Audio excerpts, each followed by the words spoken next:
बात करेंगे 12th question की।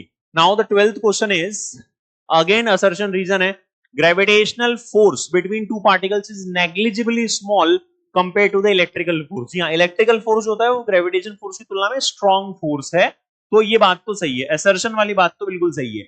आगे बोलता है the electric force is experienced bye charged particles, ये भी सही है, ये भी सही है, लेकिन ये करेक्ट एक्सप्लेनेशन नहीं है।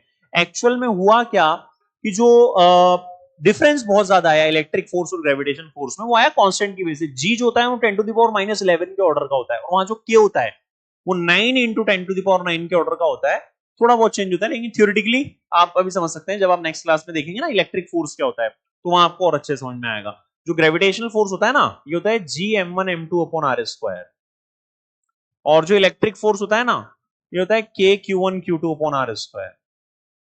ये यहां बहुत छोटा होता है और ये यहां कंपैरेटिवली बड़ा होता है, इसलिए Fe बड़ा होगा किससे, Fg से। सेकंड स्टेटमेंट भी सही था, लेकिन ये करेक्ट एक्सप्लेनेशन नहीं है, तो